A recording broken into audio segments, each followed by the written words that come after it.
বৃত্তের কি বলে, বৃত্তের কেন্দ্র থেকে এটা কিন্তু বারবার শিখেছি আমরা, যে একটা বিন্দু থেকে একটা রেখার লম্ব দূরত্ব কত, বারবার শিখেছি সরল রেখাতে। তো আমরা দেখো, আমরা বৃত্তের কেন্দ্র ধরে নিলাম হচ্ছে এইচ কে কেন্দ্র থেকে বৃত্তের এইভাবে টান দিব বড় করে, এইচ কে কেন্দ্রটা এই যে বসায় দেবো ওই রেখার উপর। একটা বিন্দু থেকে একটা রেখার লম্ব দূরত্ব বারবার করেছি, এম এক্স এর জায়গায় বসাবো হচ্ছে এইচ, এম এইচ। আমরা যেহেতু এখানে থিওরি আকারে লিখতেছি, মাইনাস ওয়াই, ওয়াই এর জায়গায় কি লিখবো, কে, মাইনাস কে। তারপর দেখো কি আছে, minus M X one, X one তো দেওয়াই থাকবে, মাইনাস এম এক্স ওয়ান। তারপর দেখো প্লাস ওয়াই দেওয়াই থাকবে। নিচে দেখো রুট আবার এক্স এর সহগের উপর স্কয়ার, এক্স এর সহগ কত দেখো খেয়াল করে, এম, ওয়াই এর সহগ minus one, M square plus minus one square is equal to কত, বৃত্তের ব্যাসার্ধের সমান। বৃত্তের ব্যাসার্ধ কত আমি তো জানি না, আমরা বৃত্তের ব্যাসার্ধকে এ লিখলাম। ইজিক্যাল টু বৃত্তের ব্যাসার্ধ আমরা বৃত্তের উপর নির্ভর করবে যে বৃত্তের ব্যাসার্ধ কত। বৃত্তের ব্যাসার্ধ হচ্ছে আমরা যদি আমাদের ওই সমীকরণ হয় তখন আমরা এ লিখতে পারি, অথবা জি স্কয়ার যা যেটা বের হয় আর কি বৃত্তের ব্যাসার্ধ, ঠিক আছে, সেই সেটা বের করলে এই সমীকরণ সমাধান করলে, সমীকরণটি সমাধান করলে করলে এম এর মান পাওয়া যাবে, এম এর মান পাওয়া যাবে। এম এর মানটা আমরা এখানে বসা দিলে হয়ে যাবে, যে এম এর মানটা আমরা বসায় দিব, এম এর মানটা এখানে বসায় দিব। এম এর মান, এম এর মান y বিয়োগ y1 is equal to m into x বিয়োগ x1 সমীকরণে বসালে স্পর্শকের সমীকরণ পাওয়া যাবে। ওকে, এটার মধ্যে কিচ্ছু কিন্তু আমি মুখস্থ করালাম না, এখানে একটা সূত্র আছে বিরাট বড়, এই সূত্র আমার মাথার মধ্যে নিবই না আমরা, এই সূত্রটা আমরা মাথার মধ্যে নিবই না বলে দিলাম কিন্তু। অনেক বড় একটা সূত্র আছে, এই দেখো, এই যে বই, এই যে এত বড় একটা সূত্র আছে, এই যে খেয়াল করে, এত বড়, এই যে মাথার মধ্যে এত বড় সমীকরণ, এই যে এত বড়, আমরা নিব না, মাথার মধ্যে নিবই না। একটা উদাহরণ দেখালেই আমি তোমরা ক্লিয়ার হয়ে যাবে।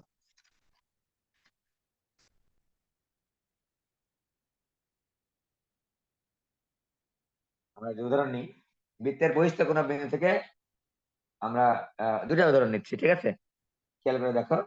1 3 বিন্দু থেকে, 1 3 বিন্দু থেকে X square plus Y square is equal to 3 বৃত্তে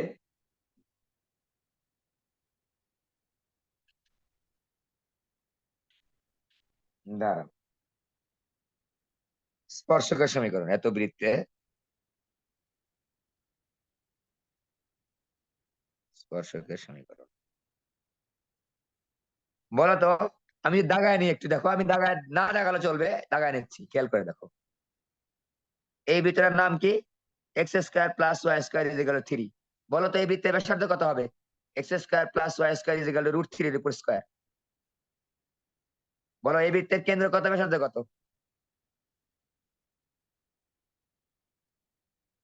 জিরো ব্যাসার্ধ জিরো কত, ব্যাসার্ধ যে রুট 3। দেখো হয়ে গেল। এখন কোন বিন্দুতে স্পর্শক দেখাবা, 1 3, এই যে 1 3 নিলাম এখান থেকে, মনে করো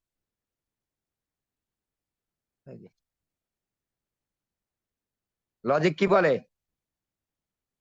লজিক কি বলে, কয়টা স্পর্শকের সমীকরণ পাবা, তাই কটা পাবা, দুটা পাবা না, এই যে, এই যে তাহলে আমি দেখো 1 3 বিন্দুগামী স্পর্শকের সমীকরণ, স্পর্শক মানে রেখার সমীকরণ রে বাবা, স্পর্শক মানে রেখা একটা, y বিয়োগ y1 is equal to m into x বিয়োগ x1। x কত এখানে, x এর মানে x আর 1 হচ্ছে এটা। তা আমরা একটা কাজ করি, হ্যাঁ, এটা একটু সুন্দর করে সাজাই। এই সাজানো, এই যে 1 নম্বর দিবা আগে, তারপর দেখো সাজাবো, y minus 3 is equal to mx minus m, mx টা সামনে নাও, mx minus y minus m plus 3 is equal to 0। ঠিক আছে, 2 নম্বর লিখলাম। তারপর লিখবা যেহেতু যেহেতু 1 নং বৃত্তটি, যেহেতু লিখবে এভাবে, যেহেতু 1 নং বৃত্তটি, যেহেতু 2 নং রেখাটি, লেখো 2 নং রেখাটি 1 নং বৃত্তের স্পর্শক। 1 নং না, এটা 1 2 3 নম্বর লেখো। যেহেতু 3 নং রেখাটি বা 2 নং রেখাটি 1 নং বৃত্তের স্পর্শক, অতএব বৃত্তের কেন্দ্র থেকে রেখাটি লম্ব দূরত্ব বৃত্তের ব্যাসার্ধের সমান। লিখে নিবা কথাটা, সুন্দর শোনাবে, এক্সামিনার খুশি হবে। অতএব বৃত্তের কেন্দ্র হতে রেখাটির লম্ব দূরত্ব বৃত্তের ব্যাসার্ধের সমান। বিষয়টা লিখে নিলাম। অর্থাৎ বৃত্তের কেন্দ্র কত, 0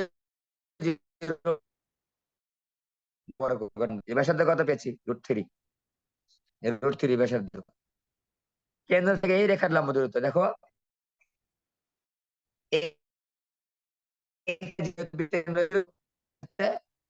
0, 0 minus 0, 0 minus 0 minus m plus 3, এই যে minus m plus 3 divide by, দেখো x এর সহগ কত m, y এর সহগ কত -1, root over of m square plus -1 square equal to এত।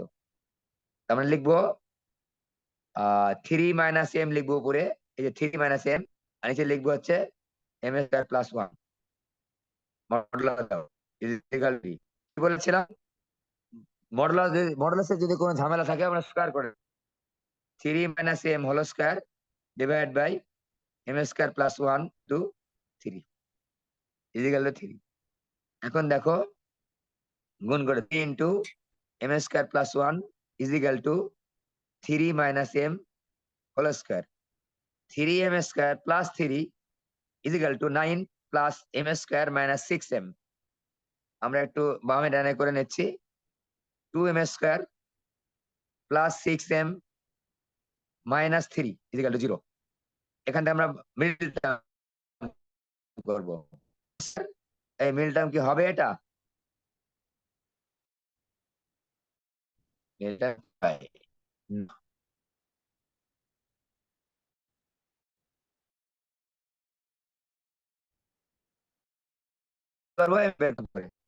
মাইনাস বি মানে কি, m এখানে চলো, -6 plus minus root over B square minus 4ac, B square কত 6 এর উপর square minus 4 into 2 into minus 3 divide by 2a, 2 into 2 -6 plus minus root over 36, 3 দুগুণ 6 4 4 24 plus 24 divide by 4 -6 plus minus root over 60 divide by 4 equal to 60 কে আমরা লিখতে পারি 4 15 60, 4√15 -6 plus minus 2√15, 4 কে 2√15 divide by হচ্ছে 4।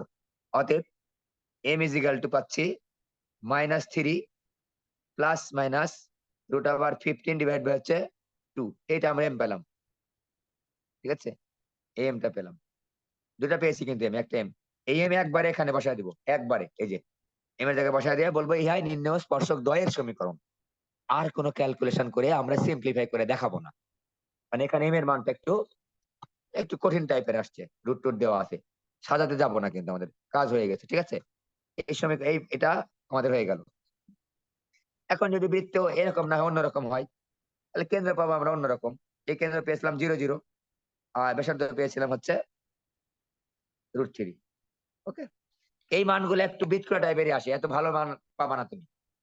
এই অঙ্কগুলো যেভাবে তৈরি তো তুমি দিয়েছে বইয়ে, এই মানগুলো একটু এরকমই আসবে।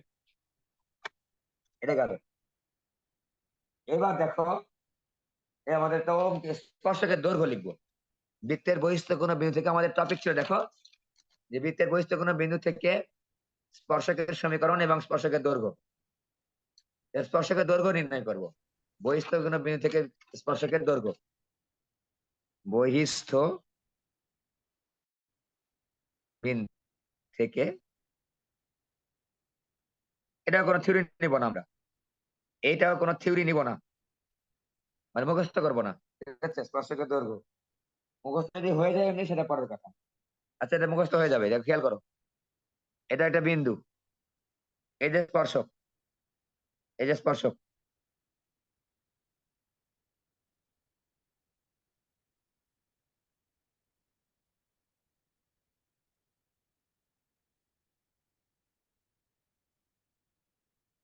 স্পর্শকের দৈর্ঘ্য বলতে কিন্তু এখানে বুঝাচ্ছি, দেখো এটার নাম দিলাম পি অফ x1, y1, এই যে এইটুকা, এই যে এ, এই যে বি।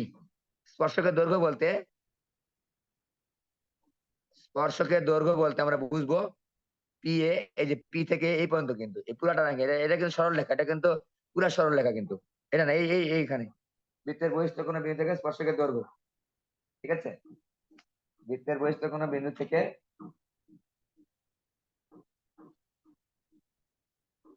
অঙ্কিত স্পর্শকের দৈর্ঘ্য। ঠিক আছে, খেয়াল করে দেখো পি এ অথবা পিবি, বুঝতেই পারছো একই বিন্দু থেকে স্পর্শক দাগাইছি, তাহলে পি এবং পিবি সমান হবে। P is equal two PB, মনে রাখবা এটা কিন্তু একটা দৈর্ঘ্য, এটা কিন্তু একটা দৈর্ঘ্য, আমরা নেগেটিভ মানবো না।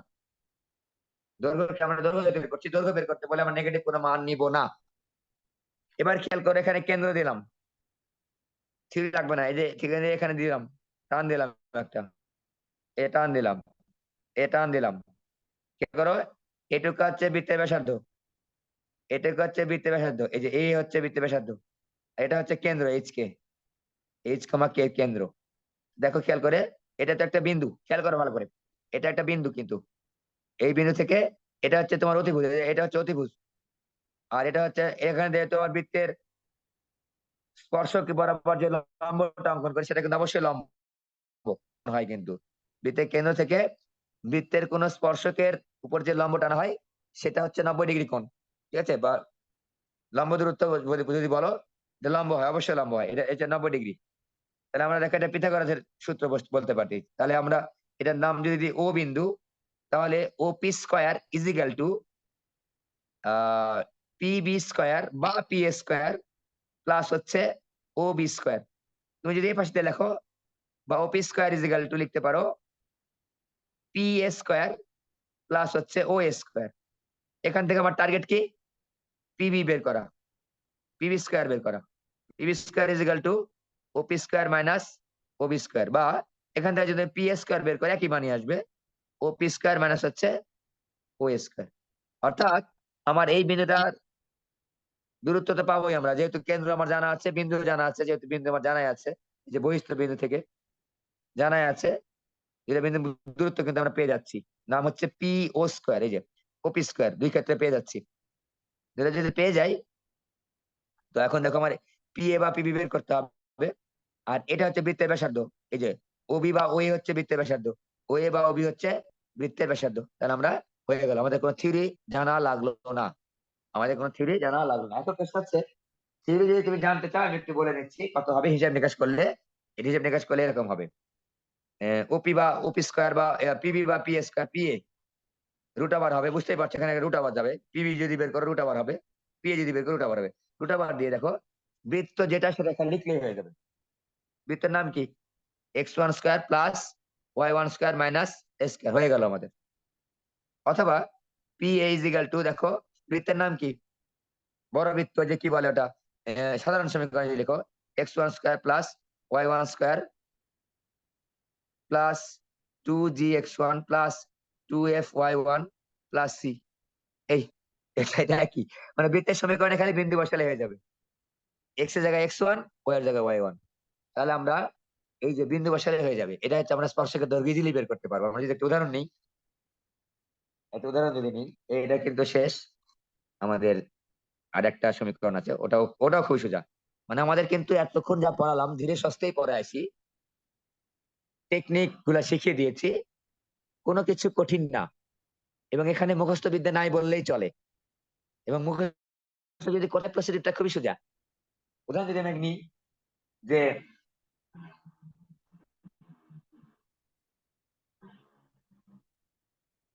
1 3 বিন্দু থেকে x² plus y² is equal two 3 বৃত্তে অঙ্কিত স্পর্শকের দৈর্ঘ্য কত? খুবই সোজা। দৈর্ঘ্য একবার বের করে দিচ্ছি, রুট আবার দিবা। এক্স এর জায়গায় লিখবে x1² plus y1² minus 3 is equal to 0। এই 3টাকে মাইনাস বাম পাশে নিয়ে আসতে হবে। এই সমীকরণটাকে আমরা একটা স্ট্যান্ডার্ড সমীকরণে নিয়ে নেব, মানে বাম পাশে নিয়ে আসবো, স্ট্যান্ডার্ড বলবো না, বাম পাশে নিয়ে আসবো, কারণ আমার এখানে দৈর্ঘ্য বের করতেছে, সরি এখানে 0 দিয়ে দিচ্ছি, এটা তো দৈর্ঘ্য। x1 কত 1 প্লাস x2 কত 3 বিয়োগ 3, আমরা পেয়ে গেলাম হচ্ছে √7। উত্তর শেষ, এইটুক কাজ। যদি আমাদের উদাহরণ হয় এরকম যে 1 3 বিন্দু থেকে এরকম যে থাকলো x² plus y² minus 2x minus 4y plus 1 is equal to 0, বৃত্তে অঙ্কিত স্পর্শকের দৈর্ঘ্য, অঙ্কিত স্পর্শকের দৈর্ঘ্য কত? সোজা, আমরা একবারে বের করছি, রুট আবার দিব। x এর জায়গায় লিখবো কত x1² মানে কি, এই যে 1² plus x2 y 1² minus 2x, x এর জায়গায় কি লিখবো x1 মাইনাস 4 y এর জায়গায় কি লিখবো y1 প্লাস 1। শেষ। 9 10 বিয়োগ 2 বিয়োগ 12, এই কত হলো? ভুল হলো নাকি? 9 10 2 4, এখানে কত হলো? 4y মানে 12।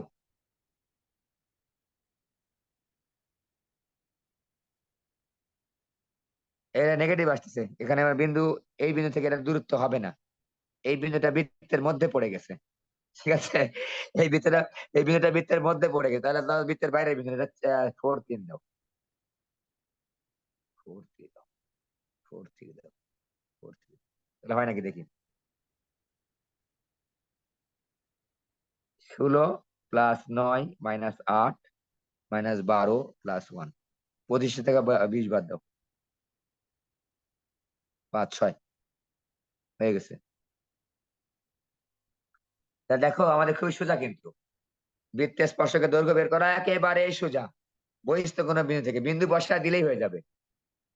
বৃত্তের সমীকরণের বাম পাশে, এই ডান পাশে 0 নিয়ে আসতে হবে, কিন্তু মাথায় যেন রাখো, বৃত্তের সমীকরণটা ডান পাশে 0 নিয়ে আসতে হবে, নিয়ে এসে বাম পাশে ওই বিন্দুটা বসায় দিলেই আমার স্পর্শকের দৈর্ঘ্যটা বের হয়ে যাবে। আরেকটা সমীকরণ থাকলো সাধারণ জ্যায়ের সমীকরণ, দুইটি বৃত্তের সাধারণ জ্যা,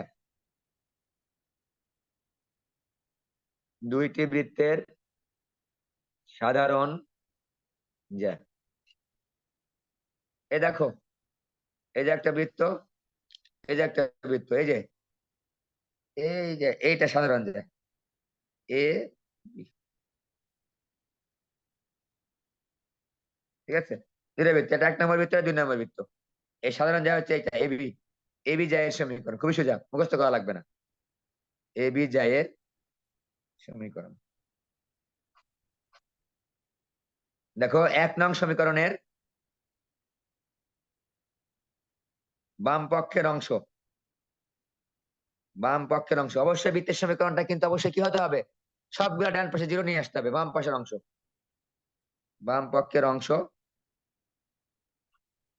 বিয়োগ 2 নং বৃত্তের বাম পাশের অংশ,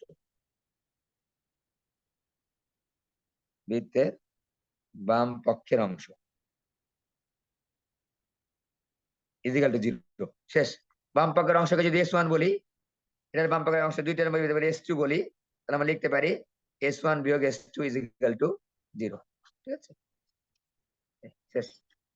প্রথম বৃত্তের সমীকরণের বাম পাশের অংশ, দ্বিতীয় বৃত্তের সমীকরণের বাম পাশের অংশ। বাম পাশের অংশ বলতে কিন্তু ডান পাশে 0 করে নিতে হবে, কিন্তু যে সমীকরণটা দেওয়া থাকবে, যে বৃত্তটা দেওয়া থাকবে, সেটা হচ্ছে কি করতে হবে, সবগুলা বাম পাশে নিয়ে এসে ডান পাশে 0 করে দিতে হবে। এই আমাদের স্পর্শকের সমীকরণ, এগুলোই খুবই সোজা। আমরা যদি একটা প্রবলেম দেখতে চাই, দেখতে পারো তোমরা, এগুলো খুবই সোজা, ঠিক আছে? আমার মনে হয় না যে কোনো কিছু আটকাবে। লাস্টে একটা সমীকরণ দেওয়া আছে, ওই সমীকরণটা আমি এখনো দেখাই নাই, একেবারে লাস্টে। সাধারণ স্পর্শক আর তির্যক স্পর্শক, এগুলো পরীক্ষায় তেমন আসে না, যদি আমরা পেয়ে থাকি এর মধ্যে, আমি পড়িয়েছি তোমাদের অলরেডি আগে, যদি থাকে তাহলে আমরা হচ্ছে পড়াবো, ঠিক আছে? তো আমরা প্রত্যেকটা থেকে একটা করে প্রবলেম সলভ করব, 1 2 3 4, ঠিক আছে, 5 6, সবগুলো থেকে একটা প্রবলেম সলভ করবা। এবং এখানে মনে রাখবা কোনো অঙ্কই কিন্তু কঠিন না, কোনো অঙ্কই কঠিন না। আমরা টার্গেট সেট করব আর হচ্ছে সমীকরণ নির্ণয় করে ফেলবো, ঠিক আছে? টার্গেট সেট করব, সমীকরণ নির্ণয় করে ফেলবো।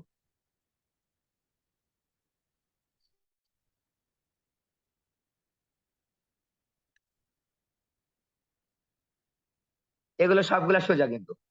আমরা একটা রেখা দেওয়া আছে, মনে করো তোমাদের বলেছে যে রেখাটি এই বৃত্তের স্পর্শক হবে কিনা।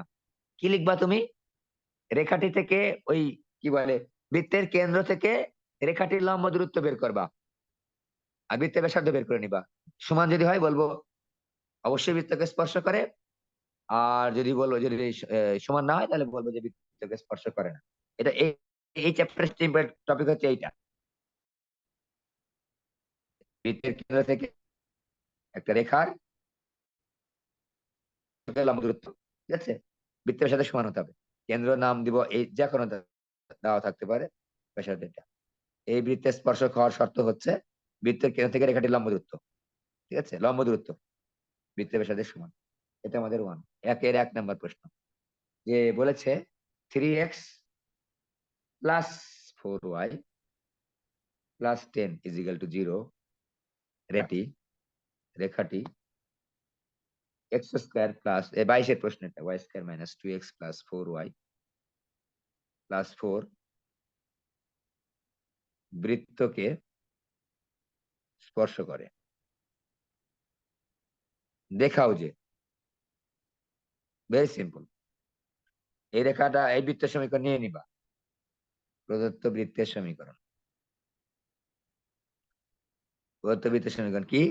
X square plus Y square minus 2x plus 4y plus 4 is equal to 0। তারপর একটু সাজায় লিখবা, প্লাস 2 ইন্টু এইভাবে লিখবা, ব্র্যাকেট দিবা। ওই জি আর এফ এর মধ্যে ব্র্যাকেট দিলে তোমার লিখতে সুবিধা হবে। Plus 4 is equal to 0। তারপর লিখবা 1 নং বৃত্তের কেন্দ্র, কেন্দ্র হচ্ছে 1 বাই লিখবা 1 কমা মাইনাস 2, এবং ব্যাসার্ধ, ব্যাসার্ধ লিখে এভাবে লিখবা 1 বাই লিখবা রুট আবার 1 স্কোয়ার লিখবা না, 1 লিখবা, স্কোয়ার সহ লিখবা একবারে, ঠিক আছে, কোনো সমস্যা নেই। প্লাস হচ্ছে 4 মাইনাস সি কত 4, ঠিক আছে। অথবা তুমি লিখতে পারো যে 1 নং বৃত্ত কে ওই যে আমরা যেটা লেখা শিখেছি x square plus Y square plus 2gx plus 2fy plus c এর সঙ্গে তুলনা করে পাই জি ইজিক্যাল টু এত, এফ ইজিক্যাল টু এত, সি ইজিক্যাল টু এত। অতএব 1 নং বৃত্তের কেন্দ্র এত, ব্যাসার্ধ এত, কত 1। তারপর কি লিখবা? এই রেখা থেকে এই রেখার লম্ব দূরত্ব বের করো। এই রেখা থেকে এই রেখার লম্ব দূরত্ব, সরি এই রেখা থেকে এই বৃত্তের কেন্দ্র থেকে, এই যে বৃত্তের কেন্দ্র কত 1 2 থেকে এই রেখার লম্ব দূরত্ব বের করো।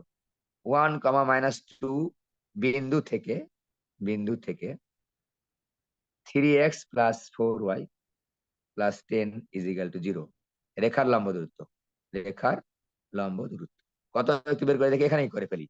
এই যে 3 into 1 plus 4 into minus 2 plus 10 divide by root আবার 3 স্কোয়ার প্লাস 4 স্কোয়ার, মডুলাস দিলাম। এই দেখো 3 আর এখানে 10, 13 13 13 13 আর 8, 5 5 ভাগ 5, মডুলাস অফ 5 ভাগ 5 সমান 1। দেখো মিলে গেছে কিন্তু, রেখাটির ব্যাসার্ধ হচ্ছে 1 আর রেখাটির লম্ব দূরত্ব হচ্ছে ওই বিন্দু থেকে, বিন্দু বলতে কেন্দ্র কিন্তু, কেন্দ্র কিন্তু কেন্দ্র থেকে রেখাটির লম্ব দূরত্ব বৃত্তের ব্যাসার্ধের সমান। তাহলে আমরা বলবো অতএব, অতএব 1 নং বৃত্তটি এত রেখাকে স্পর্শ করে, বা এত রেখাটি এত বৃত্তকে স্পর্শ করে। এগুলোই খালি অঙ্ক, এখানে এগুলোই খালি অঙ্ক, খুবই সোজা, বাসায় করে ফেলো। আমরা নেক্সট দিনে হচ্ছে প্রবলেম সলভ করব। এই দুইটা বেসিক ক্লাস সুন্দর করে দেখে নিও, কোনো প্রবলেম আটকানোর কথা না। তোমরা নিজেরা কিছু প্রবলেম দেখবা, আমিও কিছু প্রবলেম অবশ্যই করাবো। মিনিমাম 12 থেকে 12টা প্রবলেম করাবো, 12 থেকে 15টা, আর কিছু দেখা দিব, তোমাদের চ্যাপ্টার কমপ্লিট হয়ে যাবে, ঠিক আছে? ওকে, বাই।